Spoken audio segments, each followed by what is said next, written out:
Bom, o Eliezer agora vai fazer a segunda palestra aí, vai lá. Olá pessoal, boa noite. Tudo bem com vocês? Beleza. Vamos lá, a gente vai falar um pouquinho sobre Graph Data Science. Quem que aqui já ouviu falar de grafo? Já sabe certo? Oh, aí sim. Beleza. O resto pessoal, quando eu comecei a trabalhar com isso, eu não sabia se era de passar no cabelo, se era de comer. Então vamos aprender o que é esse trem aí. Então eu sou Eliezer Zarpelão, trabalho na Neo4j, que é uma empresa que faz banco de dados em grafo. Já vou explicar para vocês o que é esse trem. Eu sou formado fiz técnico em informática, não vou falar o ano, né, se não entregar a idade. Fiz no Cotuca já faz algumas décadas. Sou formado em sistema de informação pela USP de São Carlos, fiz especialização na Unicamp e eu estou tentando terminar o mestrado na Unicamp também, sobrevivendo lá. Não sei se está dando microfonia ou hipercoro. Alô, som. Porra. Vamos lá. Vocês estão vendo essas bolinhas aqui? Todo mundo vendo essas bolinhas? Isso aqui é um grafo. Tá? Pode falar, bolinhas e setinhas que ligam as bolinhas. Eu explico isso para minha filha de 1 ano e meio, já que eu já estou treinando ela. Beleza, então eu tenho uma bolinha ali que é o Eliezer, aí em cima tem ali, eu trabalho no Neo4j, então cada setinha que liga a outra ali é um relacionamento que a gente chama. Então eu trabalho na Neo4j, eu sou casado ali com a Fabiola, eu tenho um cachorro que chama Bacon, que Bacon é vida, e aqui é a minha formação. Então é uma forma de a gente representar informação, beleza? Então, hoje em dia, tudo está conectado, né? Tudo está ligado de alguma forma. Então, se eu pensar nos meus sistemas ali, né? O que eu tenho de informação? Eu tenho redes de pessoas, eu tenho redes de clientes, fornecedores. Se eu pensar nas transações, por exemplo, eu tenho redes de transações. Se eu pensar todas as transações que você faz, por exemplo, no iFood, eu posso transformar cada transação daquela numa bolinha, vamos assim dizer, que a gente chama de nó. E a gente consegue saber as conexões que aquela transação tem, tá? Então essa forma de representar o dado em grafo traz um contexto muito importante. Se eu pensar em rede de conhecimento, né, conteúdo empresarial específico de um domínio, se eu quiser modelar os dados, por exemplo, de um e-commerce, eu consigo modelar usando essa forma, né, de modelar os nossos dados usando um grafo. Então, quando a gente fala, né, de inteligência artificial orientada a relacionamento, quando eu coloquei isso no meu WhatsApp, né, a minha irmã, que não é da área de TI, falou assim, não, é o ingrediente secreto da inteligência artificial orientada a relacionamento. Aí minha irmã falou assim, nossa, você virou terapeuta de casal agora? Eu falei, não é terapia de casal, é outra coisa. Então, a machine learning tradicional, né, que a gente aprende no dia a dia, quem já mexeu um pouquinho com o machine learning aqui, já brincou alguma coisa, levanta a mão. O pessoal já tem noção como funciona, mais ou menos por cima. Então, o machine learning tradicional, ele praticamente, né, ignora essa estrutura de redes, né? Então, você identificar as informações, como elas são conectadas, tá? Porque é uma informação mais difícil de extrair. Então, a gente precisa de uma estrutura de dados correta para armazenar e recuperar esses relacionamentos, saber como que as informações estão conectadas. Então, quando a gente traz essa parte de relacionamento para o nosso pipeline ali de inteligência artificial, machine learning, a gente começa a trazer contexto para o nosso aprendizado de máquina, tá?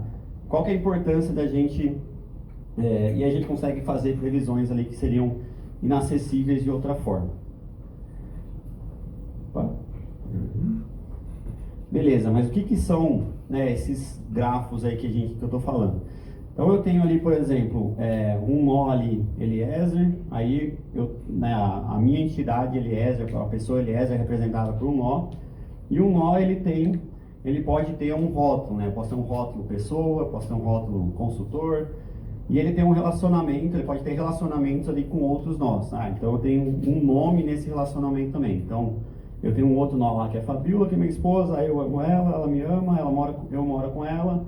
Eu tenho um carro ali que é um Honda City, eu dirijo esse carro e, né, minha esposa é dona desse carro, beleza? Dono do carro e do resto das coisas também.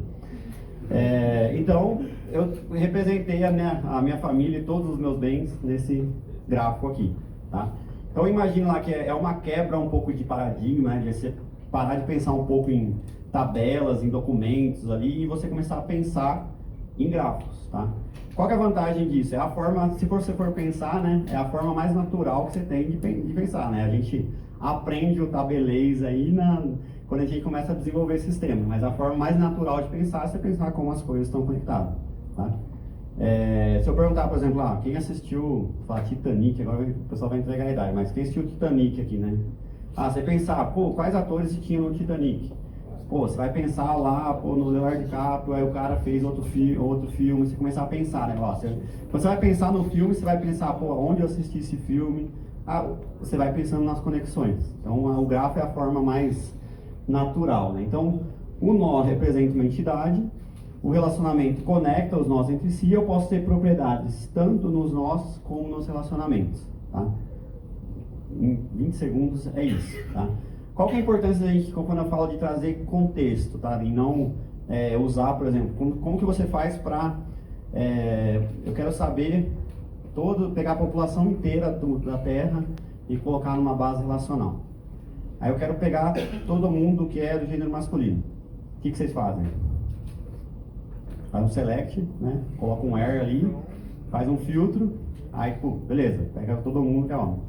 Se eu perguntar para vocês, todo mundo que é homem, que nasceu em 48, que mora num castelo, que é rico, que mora no Reino Unido,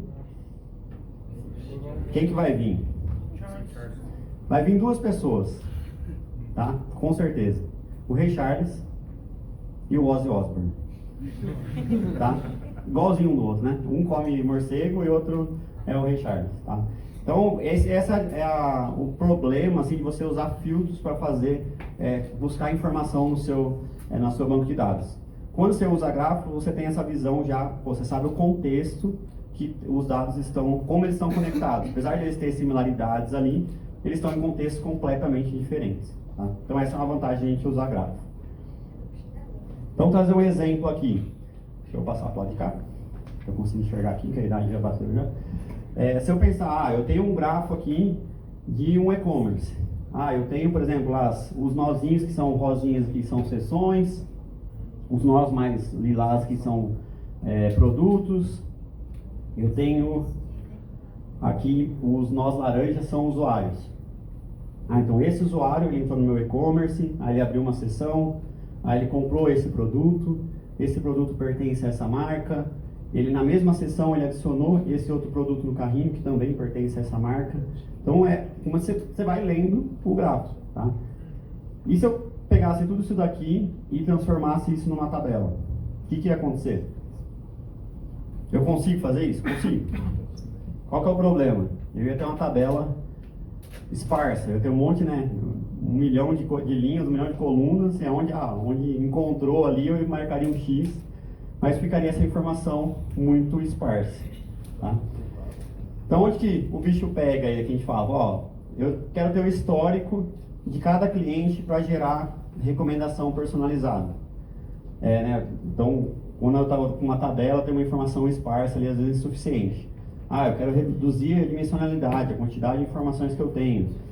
Eu quero obter insights ali para dados novos. Então, você organizando a sua informação no grafo, facilita você fazer uma recomendação de um produto, por exemplo. Eu trabalhei num projeto recente de uma empresa que fabrica uma usina de cana-de-açúcar. Eles fabricam açúcar e álcool, certo? Então eles têm lá uns 15 produtos lá, açúcar de 5 quilos, açúcar de 10 quilos, tem vários tipos de açúcar lá, cristalizado, demerara lá, vários tipos de açúcar. E eles queriam saber como recomendar um produto para um determinado cliente. O que a gente fez? A gente organizou todo o histórico de compra dos clientes num grafo. Então imagina que cada transação virou uma bolinha, cada cliente virou uma bolinha. Eu tenho uma bolinha do cliente lá relacionando com a transação, e a transação ela tem um produto. Então eu sei lá quais produtos, o histórico de compra de cada cliente. Baseado nisso, a gente criou uma relação de similaridade entre os clientes. Então eu sei, né, qual cliente é parecido com qual, baseado no histórico de venda, de compra dele. Então eu consigo fazer uma recomendação muito mais assertiva do que simplesmente chegar no cliente e falar, compra açúcar de 5 quilos que você não comprou até hoje. Não, eu vou recomendar se você é parecido com alguém que já comprou um açúcar de 5 quilos. Beleza? Então a recomendação ela é muito mais efetiva. Então aqui que a gente faz, né, para resolver aquele problema lá do e-commerce. Eu consigo, né, usar o gráfico para fazer capturar, estruturar, fazer essa rede, eu monto as consultas em gráfico para armazenar e recuperar esses relacionamentos, e eu consigo usar algoritmos para inferir relacionamentos. Então, quando a gente faz essa estrutura aqui, a gente consegue fazer algumas inferências. Então, por exemplo, eu tenho esse produto aqui e esse outro produto, eu consigo criar um relacionamento de similaridade entre esses dois. Então, a partir dos dados que eu já tenho, eu consigo fazer inferências em novos dados, tá? E usar esses dados para minhas consultas. Beleza? Tranquilo daqui? Beleza. O pessoal vai ficar sonhando com bolinhas e relacionamentos aí hoje, né? Então, a gente consegue usar grafos ali em todas as etapas do nosso processo de aprendizado ali de Machine Learning. Então, desde pegar os dados, fazer modelagem, fazer análise, utilizar esses dados, a gente consegue usar grafo em todas essas etapas, tá? Então, o que é, né? Onde que a gente fala que é o Graph Data Science? Imagine que vocês tenham um grande conjunto ali que é a parte de Machine Learning, né, que é a parte ali de descobrir tendências e fazer previsões. Eu tenho um outro grande conjunto que é a parte de visualização, que é explorar, colaborar, saber explicar meus dados. E eu tenho um conjunto de consultas aqui, que é encontrar padrões ali que você sabe que já existe. A intersecção de todos esses grandes conjuntos é o que a gente chama de Graph Data Science. É você usar, né, toda a parte de Machine Learning, visualização, junto com essas consultas, utilizando grafos, tá? Eu não vou entrar a fundo assim, de como fazer as consultas ali, a parte técnica. Tem um canal muito bom no YouTube, chama Eliezer Zarpelão, vocês podem se inscrever lá, ativa a notificação, faz o Pix. Eu estou publicando vários conteúdos em português lá sobre grafo, tá? É sério. Vamos lá, para que eu posso usar? Alguém perguntou para mim em algum momento do café, não, mas para que você usa esse trem? Pode usar para muita coisa. Detecção de fraude é o exemplo mais clássico de usar grafos, tá? Então eu sei, por exemplo, que eu olho, por exemplo, as minhas transações bancárias. Ou eu estou, né, fazendo pedido num aplicativo de delivery. Toda vez eu estou pedindo para o mesmo endereço, aí do nada eu começo a pedir para outro endereço usando o mesmo cartão. E eu moro aqui em Paulínia e começo a mandar entregar no Amazonas. Algo errado não está certo, né? Então você consegue, olhando, né, os seus dados ali no gráfico, você sabe que teve alguma mudança, tá? E você consegue fazer essa detecção. Parte de segmentação, então segmentação de clientes, né, de parte de desambiguação, você saber, né, eu tenho, por exemplo, 2 clientes que às vezes ele tá, que o meu nome não é um exemplo bom, que é chave única, né, não tem outro Eliezer Zarpelão, mas imagine que alguém chama Paulo José Farias. Em uma base de dados ele está cadastrado como Paulo J. Farias, e a outra como Paulo JF, a outra como Paulo Farias. Como que você sabe que é a mesma pessoa, né? Você consegue, em cada uma base dela, em cada base vai ser um nó diferente, mas você sabe que ele mora no mesmo lugar, ele acessa o seu sistema usando o mesmo IP. Então você consegue falar, esses 3 nós de pessoa aqui, existe uma grande chance de ser a mesma pessoa. A gente tem um case assim na Latam Airlines, que eles estão crescendo muito assim, de comprando outras empresas. Aí cada vez que ele compra outra empresa, o que acontece? Traz o sistema dessa outra empresa para dentro. Aí traz a base de dados junto, e aí a base vem, aí você chega lá como cliente, o pessoal fala, não, peraí que eu vou entrar em outro sistema aqui para ver se eu te acho aqui. Não, peraí que eu vou entrar em outro. Entre 3, 4 sistemas, eles faziam isso mesmo, entravam em 3, 4 sistemas para saber onde estava o seu cadastro. E aí eles colocaram um grafo em cima, usaram o Neo4j para colocar um grafo em cima e saber, onde está aquele cliente. Parte de recomendação personalizada, que eu já falei para vocês, né, como recomendar um produto. Parte de ciências biológicas, então, por exemplo, a AstraZeneca usa Neo4j para descobrir medicamentos, né, novos medicamentos para novas doenças. Então, eles mapeiam todos os princípios ativos que eles já usaram nos medicamentos dele. Esses princípios eles aplicaram para essas doenças, eles fazem essa relação lá, o que deu certo, o que não deu. Chegou uma doença nova que é parecida com essa outra. Vamos testar primeiro esses princípios aqui que estão mais próximos aqui, né? Os nós lá estão mais próximos. Eles usaram isso, inclusive, na vacina do Covid também. Previsão de churn, né? Então, eu quero saber quando que um cliente vai, né, cancelar o contrato, MDM, né, que é Master Data Management, que saber dados MESS, manutenção preditiva. Então imagina que eu coloco lá a minha máquina como um nó e cada vez que der um problema eu coloco um outro nó lá. Falo, ó, vou cadastrando isso, eu consigo ver o comportamento ali, o contexto e tentar saber quando que vai dar problema na máquina. Parte de cibersegurança também. Essa parte de cibersegurança é muito forte, assim, de você... Como você consegue detectar padrão de comportamento, padrão de contexto, imagina assim, o atacante ele não vai lá e às vezes faz um ataque de DDoS lá, coloca 50 zumbis lá para atacar o seu servidor. Mas às vezes ele tenta entrar dentro do comportamento que é considerado normal, que é o caso mais difícil de achar. A gente consegue, pelo contexto ali, saber se é um atacante ou não. Beleza? Então, né, como que é o processo que a gente chama de Graph Data Science? A gente tem um conceito que a gente chama de grafo de conhecimento, né, que é você usar, né, você organizar os dados da sua empresa, né, do seu sistema, em um grafo, mas de uma forma que não é só um deparo, né, é só você pegar os dados e organizar em um grafo. De uma forma que tenha, faça uma estrutura, mas faça sentido esses dados lá. Que tenha, né, você consiga olhar os dados, igual eu mostrei lá do e-commerce, você consiga ler ali e fazer um sentido, principalmente para o usuário de negócio. Né? A gente tem um ganho muito forte que a gente vê nos nossos clientes, que assim, o próprio usuário lá, C-Level, aqui, a forma que eu mostrei para vocês ali, as bolinhas e as setinhas ali, é a forma como está armazenado o dado mesmo. Tá? Não é uma só visualização, não. O dado está armazenado daquela forma. Tá? Então é muito mais fácil você explicar para um gerente, né, para um diretor, sabe, a gente abre lá a ferramenta e mostra as bolinhas lá, ó, que está conectado com isso, com isso, com isso, beleza, é muito simples de explicar. Então o gráfico de conhecimento ele tem essa característica. E ele é o formato, né, que o gráfico de conhecimento ele é estruturado, ele é entendido tanto por humanos como por máquinas. Tá? Então, a estrutura embaixo do capô ali é entendida ali, é uma estrutura computacional. Então, tanto a gente, ser humano, como máquina, consegue entender.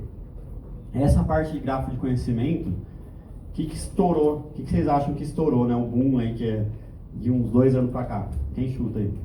Ganha a camiseta. Inteligência artificial, generativa, certo? Generative AI. Por quê? Qual que é o principal problema de generative AI? Consumo indevido de dados é um dos problemas. O que mais que acontece de BO? Alucinação, né? Quando resolve alucinar, dá uns perdidos. Tem um caso de um professor lá da USP, que ele chama Fernando Osório, e ele foi pesquisar no ChatGPT lá, quem que é Fernando Osório?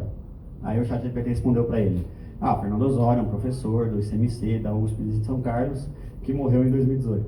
Aí matou o cara. Tá? Como que o ChatGPT funciona? Ele é um adivinhador de palavras. Tá? Aí sabe aquele efeitinho que tem, que fica aparecendo lá? Aquilo lá não é front-end, não. Né? Aquilo lá é o que ele está fazendo embaixo dos panos. Ele pega a sua pergunta, transforma num vetor, vê qual que é a próxima sentença mais parecida do que você escreveu, aí ele põe lá. Aí ele pega a próxima sentença mais parecida e põe lá. O que aconteceu nesse caso? Provavelmente tem um professor do ICMC, da USP, de São Carlos, que realmente morreu em 2018. Só que assim, bateu tanto ali que, aí chegou, né, na similaridade ali e ficou parecido, né, não tem contexto, soca a resposta pra frente aí. E matou o cara. E até hoje ele é um cara, tipo, eu vi que teve uns quebra-pau com ele no LinkedIn lá, porque, tipo, ele odeia a generativa e eu fico brigando com ele lá. Mas assim, quando você usa, aí uma das coisas que a gente está assim, né, bombando assim, com os clientes é o quê? Você usar um grafo para IA generativa e buscar, né, que a gente chama de conceito de RAG, lá não vou entrar muito nisso, mas buscar informação no grafo.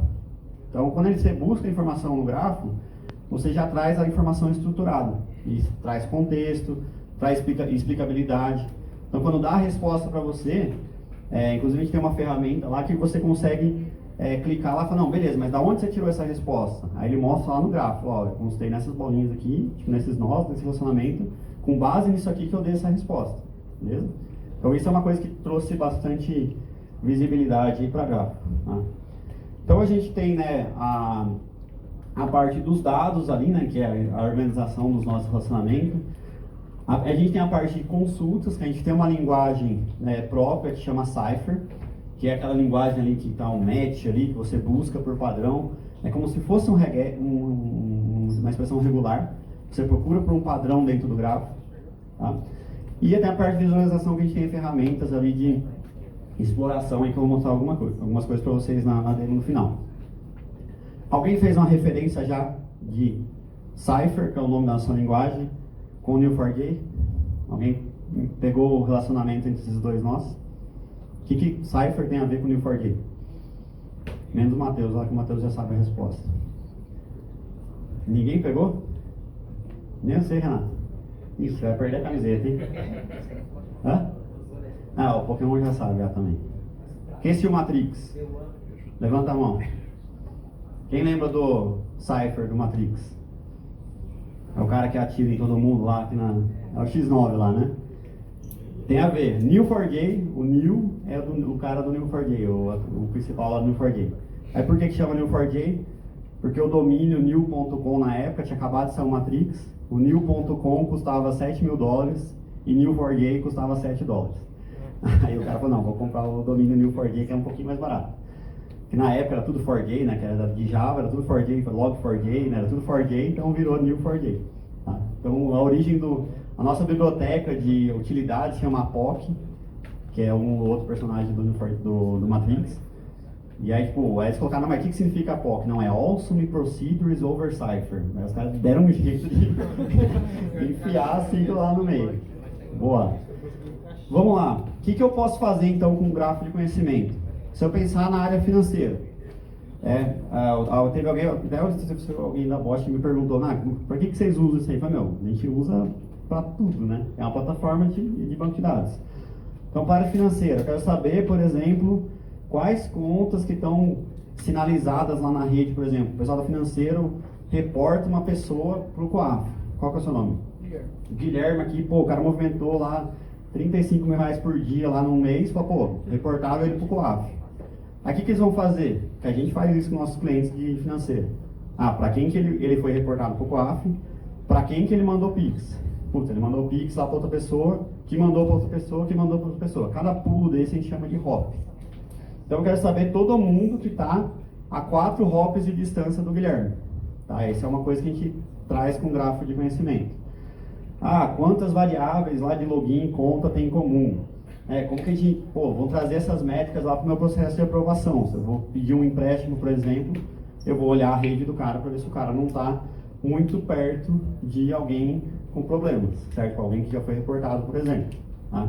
A gente está fazendo um trabalho com um banco aqui no Brasil que eles montaram uma rede, né, só tem clientes nessa rede, cada cliente é um nozinho, e o relacionamento é cada vez que a pessoa faz um Pix para outra.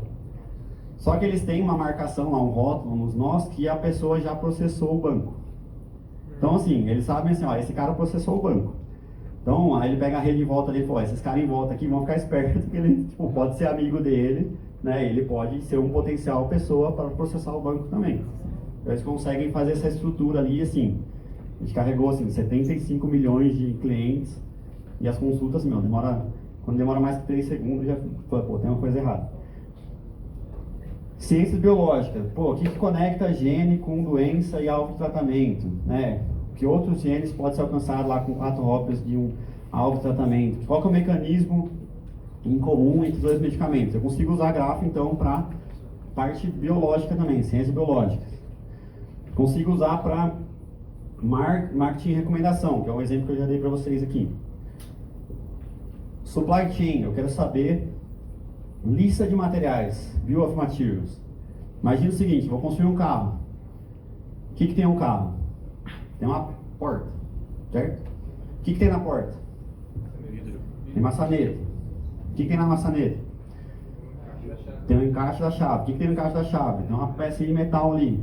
Você concorda que você pensar que cada componente desse é um nó ali no grafo, você tem uma árvore gigante, tá? Aí imagina que lá no meio lá eu tenho uma arruela lá. Quantas arruelas tem no carro? Né? Como você sabe essa estrutura?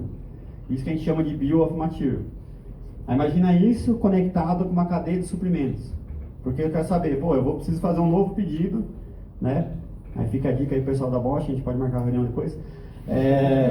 Pô, eu quero fazer um pedido desse componente aqui. Quantos que eu vou pedir? Pô, eu vejo lá no meu Bill of Materials lá de todos os produtos que eu fabrico, eu consigo saber quantos que eu preciso comprar. Beleza? E aí eu consigo linkar isso no mesmo gráfico com a visão cliente 360.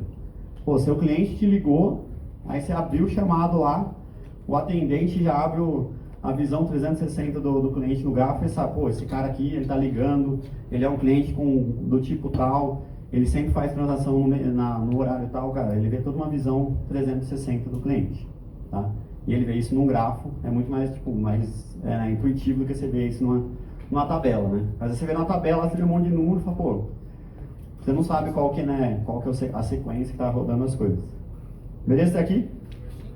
Deu? Todo mundo pensando em bolinhas e relacionamentos aí já? Beleza? Boa.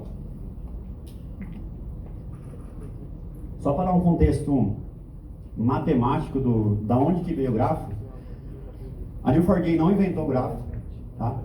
Grafo é uma coisa que foi inventada em 1726 ou 29 pelo Leonard Euler, que escreve Euler. Quem fizer associação de Euler com Filho do Vento vai entregar a idade. É o pessoalzinho que entregou a idade aí. O pessoal mais de 30 e poucos anos, quem pegou a referência. Esse cara é um cara, fora da curva total. O cara entrou na faculdade com 13 anos, se formou com 16. Tem mais de 1000 papers e livros no nome do cara. O cara assim, eu falo que na época também não tinha Netflix, não tinha jogo de tigrinho, não tinha Instagram. Aí o cara tava à toa na casa dele lá, ele morava numa cidade que tinha pontes para outras cidades. Aí ele falou, pô, a cidade chamava Königsberg, na Prússia. Aí o cara falou, pô, se eu sair da minha cidade e for para todas as cidades em volta da minha cidade, tem como eu passar uma vez em cada ponte? Então é muita falta de fazer, né? Aí o cara pegou isso daí e montou um modelo matemático. Ele pegou cada cidade, virou uma bolinha, cada ponte virou um relacionamento, que lá na matemática se chama de vértice e aresta. E aí ele montou esse conceito que é a teoria dos grafos, tá? Então não foi a Newforgay que inventou o grafo, a gente pegou essa ideia e transformou no banco de dados, beleza? Só que o negócio foi inventado lá em 1720 bolinha. Então, toda a estrutura teoria tem muita coisa da computação que é baseada na teoria, que é a base de muita coisa da computação é em cima de teoria dos grafos. Mas tem muito algoritmo, muito modelo matemático que o pessoal está desde lá estudando. Que a Newforgay, né? A gente não é tonto também. Colocou isso para dentro da plataforma. Então, muito algoritmo pronto, que já vem da matemática, a gente trouxe já implementado dentro da plataforma. Então, por exemplo, eu tenho algoritmo de menor caminho. Eu quero saber qual que é o menor caminho entre dois nós. Então, eu entrei lá, fiz o cadastro no banco, eu quero saber qual que é o menor caminho para todo mundo que já fraudou o banco, por exemplo. Pô, se eu estiver muito perto, o pessoal já vai ligar uma bandeirinha amarela lá. Então, pô, eu posso ser um fraudador também. Beleza? Eu posso ter... eu tenho algoritmos a gente tem mais de 60 algoritmos já implementados já. Centralidade. Então, imagina que eu estruturei todos os meus servidores lá, cada um virou um nó. Cada servidor que faz uma chamada de uma API para outro servidor, vira um relacionamento. Aí eu falo, pô, se eu derrubar esse servidor, quem que vai cair junto? Quem que vai cair junto em 2 níveis? Porque eu derrubo o seu servidor, você derruba o dela. Então, se eu cair, eu vou afetar ela em 2 graus, no segundo grau. Então, os algoritmos de centralidade são importantes para isso. Detecção de comunidade, similaridade, a parte de Graph Embeddings, para a parte de LLM, sim. Tem muita coisa já pronta dentro da plataforma. Beleza? Então, tem aqui só uma diferenciação eu posso ter algoritmos não supervisionados e supervisionados, eu não vou entrar em muitos detalhes disso daqui. Então, o que a gente faz dentro da plataforma de um banco de dados em grafo? A gente pega lá dados estruturados, pega dados não estruturados, aí eu pego toda a minha base de transações da empresa, aí eu pego os documentos da empresa lá de manual técnico, que transformo em grafo também, coloco tudo junto, e aí eu tenho a parte de algoritmo, tudo trazendo essa semântica, eu consigo enriquecer o meu grafo de conhecimento. Tá? Tem um caso bem clássico que a gente faz nos clientes aqui do Brasil, que os dados da Receita são públicos. Então eu tenho a sociedade, quadro societário de todas as empresas do Brasil, a base gigante. O que eu consigo usar com isso? Qual é o seu nome? Cauã. Então imagina que o Cauã tem uma loja de joias e eu tenho uma concessionária da Porsche. Amém? Amém. Um dia eu vou ter.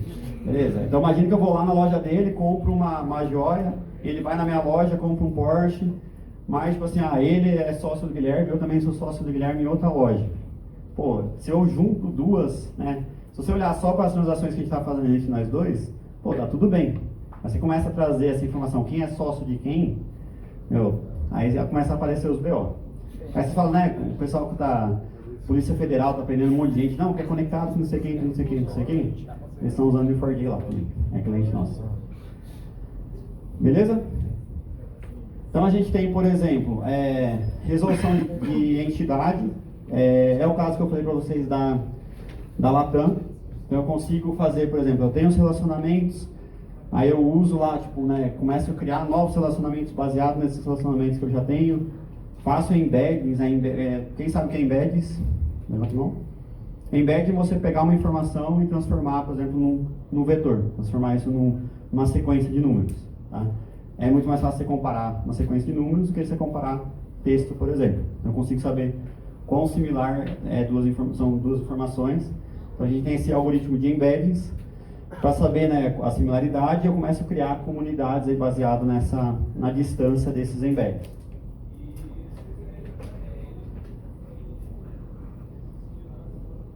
A recomendação personalizada, que eu já falei aqui. Então, quando eu falo de feature engineer, que é tipo engenharia de features, o que é? Eu consegui extrair informações da minha base de dados para transformar em insights ali para eu fazer o meu algoritmo de aprendizagem de máquina. Então, eu começo a extrair essas características, né, essas features. Aí eu tenho 3 formas de fazer isso com Graph. Eu tenho consultas, que eu escrevo a consulta ali usando a linguagem Cypher.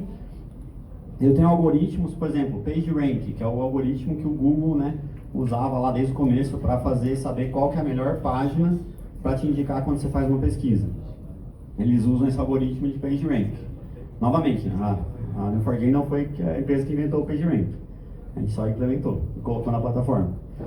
E aí eu tenho embeddings, por exemplo, de transformar um nó em um vetor, por exemplo, que eu pego algo ali que é legível por máquina, eu junto essas 3 coisas num grande caldeirão, e aí eu começo a ter o meu processo de Graph Machine Learning. Então eu pego essas consultas, treino o modelo, aplico o modelo, vejo se funcionou, aí é o processo de Machine Learning, né, tradicional. Vou lá, treino, vejo se funcionou, vou lá, ajusto, e aí só que eu consigo ter o que eu ganho aqui desde o começo, a parte do contexto.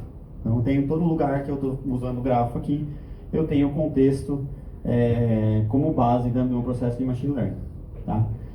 Aí eu posso ter Machine Learning dentro do grafo, então eu posso que tipo de nó que é esse? Como que eu classifico esse nó? Se ele é um fraudador ou não, por exemplo. Então eu posso usar essa parte de predição de link, qual que é a chance de eu ter um relacionamento entre um nó e o outro. Então a gente tem o que a gente tem dentro da Neo4j para ajudar? A gente tem bibliotecas, por exemplo, que a gente chama o Graph Data Science Library.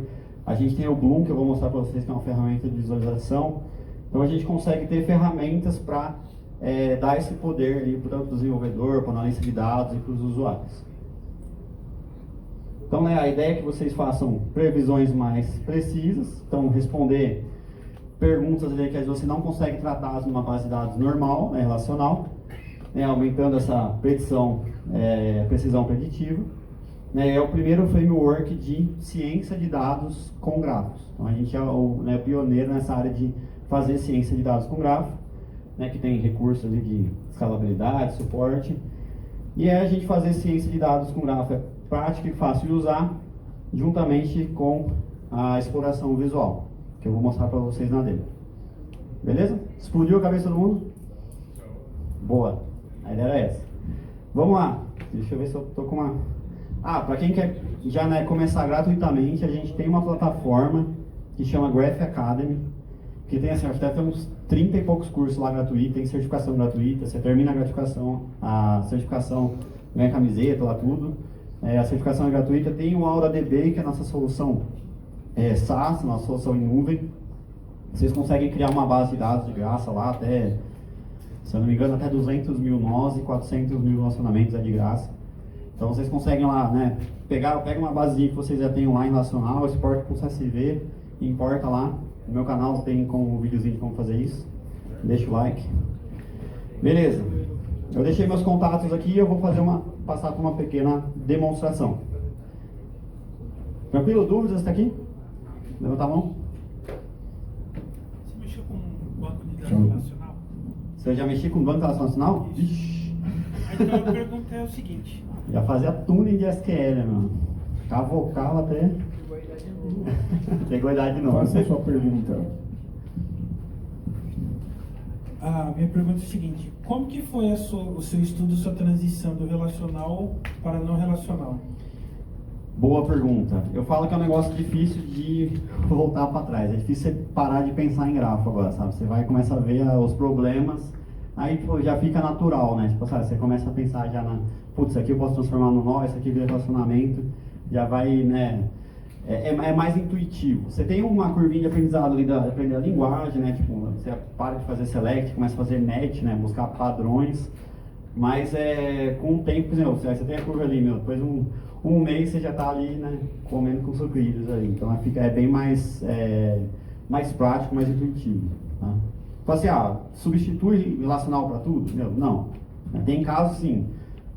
Por exemplo, tem um cliente nosso que ele foi lá e começou a colocar armazenar o log de aplicação dentro do grafo. Tipo, e ele não estava explorando nada, assim, não estava tentando achar padrão nenhum, ele estava só usando como uma base para armazenar. E assim, eu falei, não, isso aí não, usa um Elastic lá, põe num bucket lá na Amazon, mas não vai colocar isso no grafo. E aí ficava um monte de nó, assim, sem relação nenhuma, você não está usando a ferramenta, né, correta. Então, mas para todos os casos que você tem essa necessidade de entender o relacionamento entre os dados, faz muito sentido. Pergunta ali?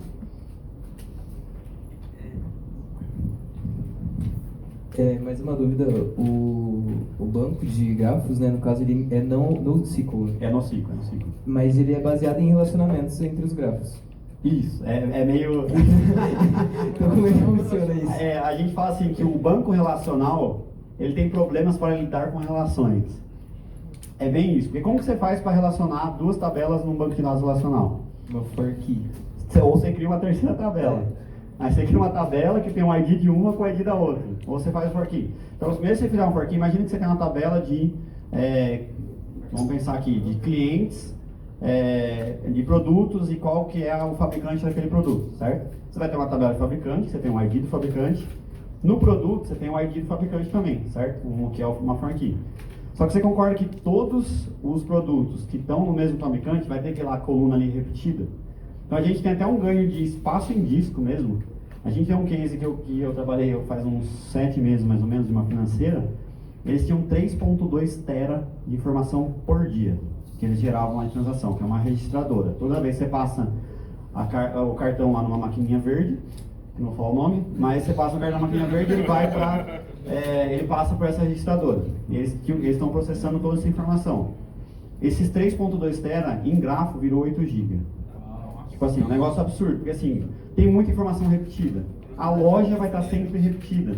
E hoje eles estavam armazenando em Mongo.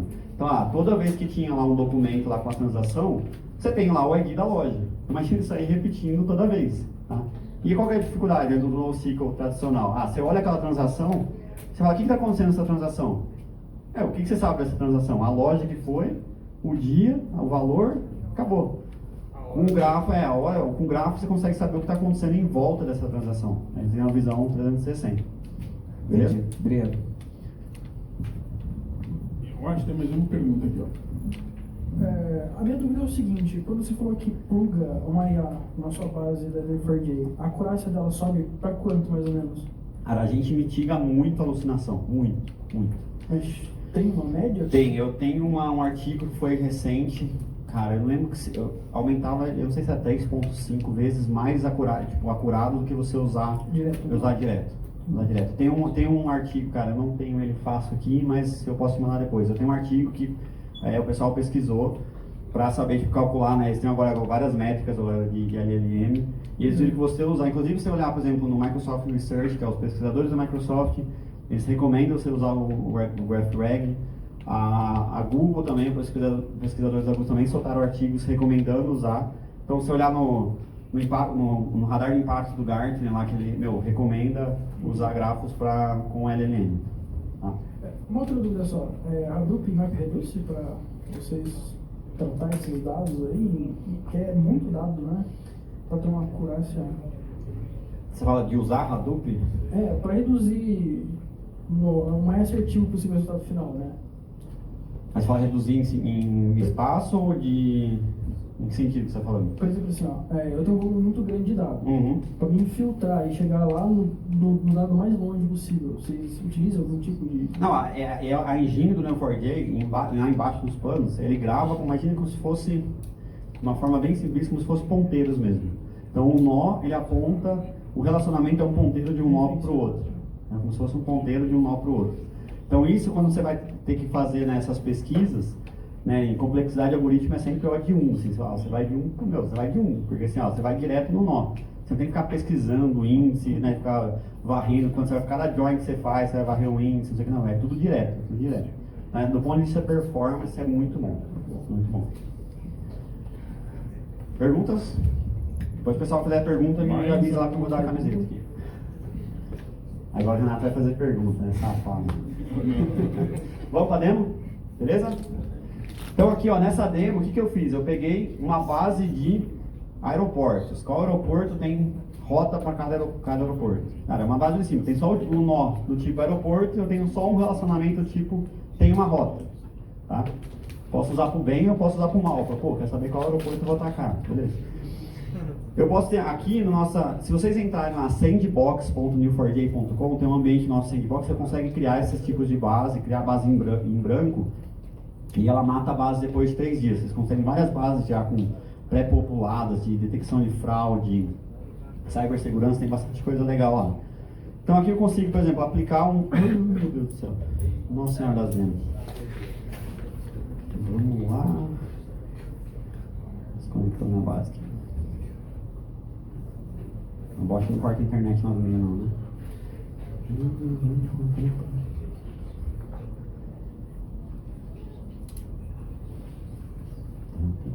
É o ruim desse ambiente que é recurso compartilhado.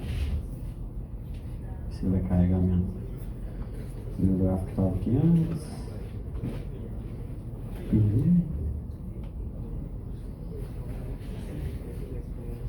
Poxa, gente, acho que é não. Vai cair a internet?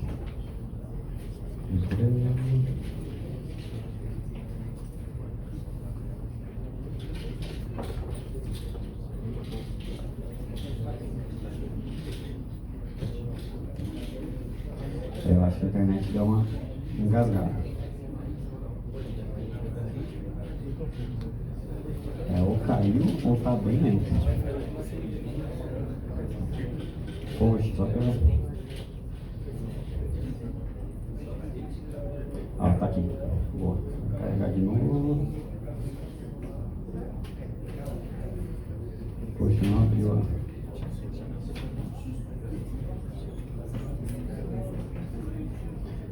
Colocou as corzinhas aqui. Pessoal, aqui essa aqui é a nossa ferramenta que a gente chama Neo4j Bloom, é a ferramenta de exploração.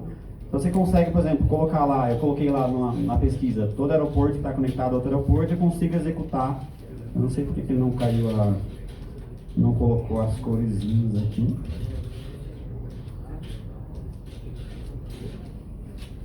Poxa, sério que ele não vai colocar a cor aqui? Acho que a internet deu uma engasgada aqui. Dá um refresh aqui.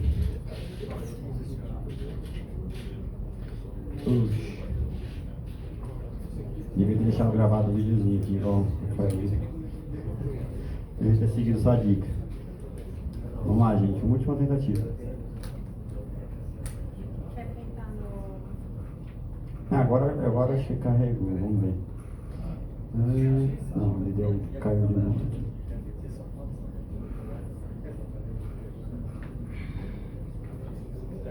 Agora a última tentativa. Deixa eu ver se a minha internet que tá. Se você for a plataforma cair, aí lascou.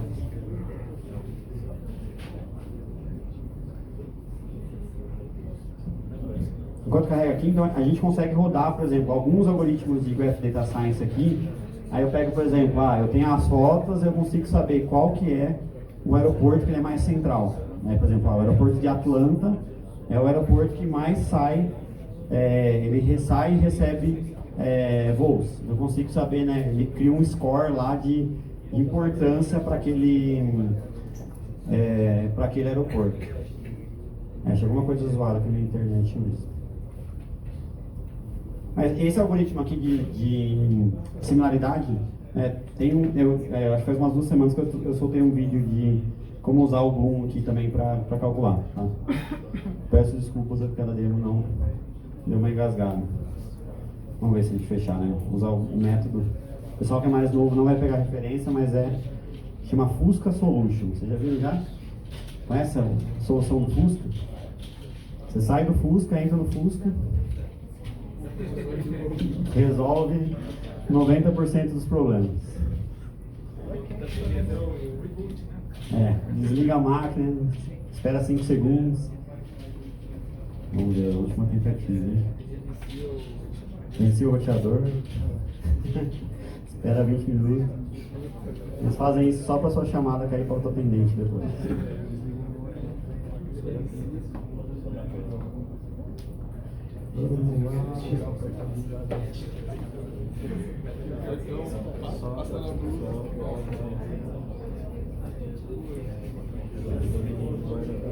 Essa é carregamento, perspectiva.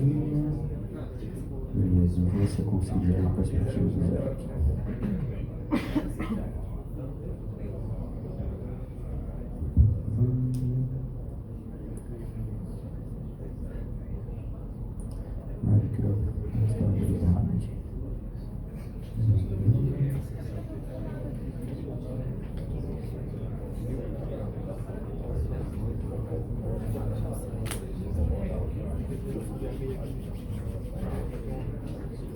Vamos lá, gente, mais 1 minutinho. Agora vai. Fazer igual o Goku, né? Todo mundo larga a mão pra transmitir energias. Eu preciso parar de fazer essas piadas, né? De diferença de entrega e idade. Gente, acho que essa base deu um crash aqui mesmo. Mas beleza, me adicione no LinkedIn. Alguém ficou com mais uma dúvida? Fora a demo que não, 2 dúvidas aqui. Nós temos mais uma pergunta aqui e mais uma daqui. O pessoal que fez pergunta, depois me procura aqui para pegar. Peraí que aqui vai primeiro aqui. Boa. Eu tenho uma dúvida. Na sua opinião, dentro de um projeto CDA, em que fase você acha interessante implementar os grafos? Desde o começo ou em alguma fase específica? Desde o começo. Se você já estrutura o seu dado no grafo, é bem mais fácil você já, porque o grafo é uma coisa assim, meio viva, sabe? Você vai adicionando, às vezes você monta um modelo, às vezes aquele modelo não funciona bem, você vai lá adicionando um novo, adicionando um novo relacionamento. Então, se você deixar para o final, né, é igual o conceito de desenvolvimento de software. Quanto mais tarde você demorar para mexer em alguma coisa, maior o custo, né? Então, se você quando você está... A gente monta o modelo, para você ter uma ideia, a gente pergunta para o usuário, qual que é a sua dor, né? Aquela pergunta padrão. O que você quer resolver com o grafo? Eu quero fazer tal coisa. Você pega os substantivos da pergunta dele, geralmente viram os nós, e os verbos da pergunta dele geralmente viram os relacionamentos. Né? Então, a gente faz geralmente da parte de negócio para baixo. Né? Então, desde o comecinho mesmo, desde a parte do lado de negócio. Então, eu vi você comentando bastante, né, sobre aprendizado supervisionado, que assim, aí até me corrige se eu errar sobre isso, mas que é quando você recebe, o modelo ele recebe um conjunto de dados rotulados, certo? Uhum. E os grafos, eles seriam isso, né? Vamos dizer assim, um banco de dados que você está passando para o seu modelo. Mas como que funciona o grafo num aprendizado não supervisionado? Ou aprendizagem por reforço, por exemplo, ele se aplica? Sim, a gente usa, tem várias coisas de algoritmos de machine learning que a gente já tem implementado na ferramenta, mas uma coisa que a gente tem visto muito, a gente fazendo junto com os clientes, é a gente usar o grafo combinado com alguma outra coisa. Então eu uso, por exemplo, eu estruturo uma informação no grafo para... agora acho que vai. Eu uso porque eu estava com a esquerda ele funciona melhor. Eu uso o grafo, por exemplo, para gerar um score lá de centralidade. Aí eu pego esse score de centralidade, rodo, por exemplo, um algoritmo machine learning lá no meu Python, pego essa informação e volto para o grafo depois. Então, às vezes você consegue, tipo, o gráfico não é uma bala de prata que resolve tudo, tá? Não deixa os vendedores da empresa ouvir isso, mas eles acham que isso resolve tudo, mas não. O legal é você combinar isso, né, com outras coisas. Agora vai, vamos lá. Agora vai. Vou colocar aqui, vou aplicar para os aeroportos, para os relacionamentos. Agora vai. Vamos lá, gente. Aí eu coloquei para aplicar um algoritmo de centralidade. Aí vocês vão ver que tem uma bolinha aqui no meio, ó, que é o aeroporto de Atlanta, tá vendo? Ele ficou com um verdinho mais escuro ali. Por quê? O aeroporto de Atlanta é um hub de conexão dos Estados Unidos com outros países. Tem mais de 300 voos que saem ou chegam em Atlanta. Então, se você der 2 cliques aqui nesse nó, você vai ver que ele está com um score lá de centralidade de 242. Então, a sua pergunta, imagina que eu pego esse score aqui, eu volto lá para minha base, uma outra base que eu esteja usando, e uso isso para fazer um machine learning não supervisionado, por exemplo. Aí você consegue potencializar o uso aí do gráfico. Boa noite. Eu tenho uma dúvida, só a título de curiosidade. Por que a métrica é sempre 4 hopes? Não, o gráfico é coincidência mesmo. Tá? Pode ser assim. Um caso, por exemplo, de hops que a gente pegou a gente teve um cliente que mandou lá, acho que ele mandou 3 milhões de transações de financiamento de veículo. E falou assim, achem fraudes aí nessa base. A gente achou um caso que tinha uma pessoa que vendeu o carro para outra pessoa, que vendeu para outra pessoa, que vendeu o mesmo carro para outra pessoa, para outra pessoa, para outra pessoa, passou 12 pessoas e voltou para a mesma pessoa original. Tá vendo? Acho que era em 2 ou 3 meses. Então assim, se você fosse fazer isso num relacional, provavelmente, se fosse, tivesse alguma relação, você poderia fazer, um primário, alguma coisa, mas se tivesse que fazer join, era 12 joins. No 5º join, seu SQL já ia abrir o bico já. Tá? Então, a vantagem do grafo é isso. Pergunta aqui na frente? A última pergunta na frente. Eliezer, eu ia perguntar um pouco mais relacionado à infra.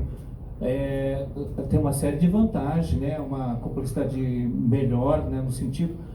em termos de infra, eu já trabalhei em relacional que, por mais que você fizesse um tuning, o desempenho demorava alguma coisa de 10, 15 minutos. O que eu resolvi? Eu resolvi mexendo no kernel.